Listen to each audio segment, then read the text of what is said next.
خداوند کے زندہ اور پاک کلام میں سے گنتی کی کتاب اس کا 6واں باب۔ پھر خداوند نے موسیٰ سے کہا کہ بنی اسرائیل سے کہہ کہ جب کوئی مرد یا عورت نذیر کی منت یعنی اپنے آپ کو خداوند کے لیے الگ رکھنے کی خاص منت مانے تو وہ مے اور شراب سے پرہیز کرے، اور مے کا یا شراب کا سرکہ نہ پیے، اور نہ انگور کا رس پیے، اور نہ تازہ یا خشک انگور کھائے، اور اپنی نذرات کے تمام ایام میں بیج سے لے کر چھلکے تک جو کچھ انگور کے درخت میں پیدا ہو اسے نہ کھائے، اور اس کی نذرات کی منت کے دنوں میں اس کے سر پر اس طرح نہ پھیرا جائے جب تک وہ مدت جس کے لیے وہ خداوند کا نذیر بنا ہے پوری نہ ہو، تب تک وہ مقدس رہے اور اپنے سر کے بالوں کی لٹوں کو بڑھنے دے۔ ان تمام ایام میں جب وہ خداوند کا نذیر ہو وہ کسی لاش کے نزدیک نہ جائے، وہ اپنے باپ یا ماں یا بھائی یا بہن کی خاطر بھی جب وہ مریں اپنے آپ کو نجس نہ کرے، کیونکہ اس کی نذرات جو خداوند کے لیے ہے اس کے سر پر ہے۔ وہ اپنی نذرات کی پوری مدت تک خداوند کے لیے مقدس ہے، اور اگر کوئی آدمی ناگہان اس کے پاس ہی مر جائے اور اس کی نذرات کے سر کو ناپاک کر دے تو وہ اپنے پاک ہونے کے دن اپنا سر منڈوائے، یعنی 7ویں دن سر منڈوائے،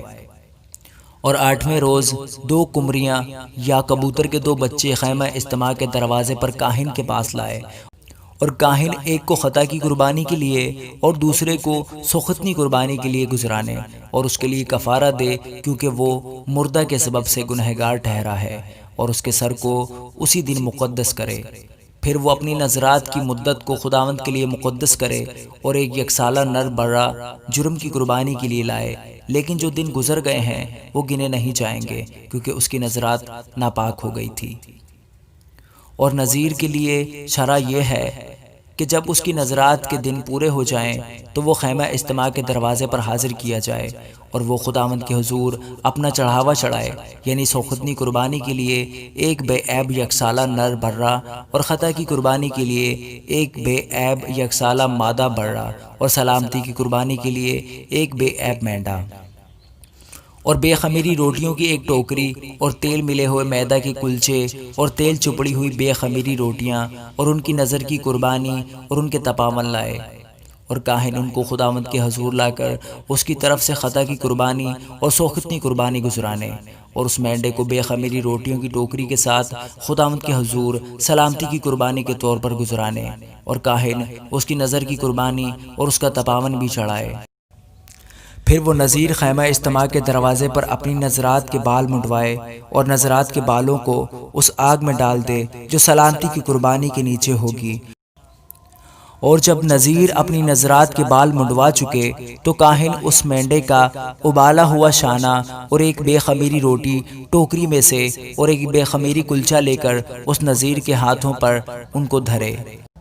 پھر کاہن ان کو ہلانے کی قربانی کے طور پر خداوند کے حضور ہلائے۔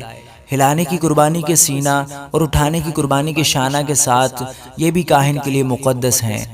اس کے بعد نذیر مے پی سکے گا۔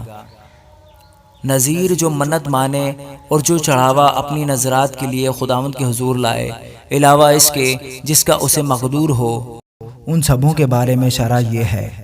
جیسی منت اس نے مانی ہو ویسا ہی اس کو نذرات کی شرع کے مطابق عمل کرنا پڑے گا۔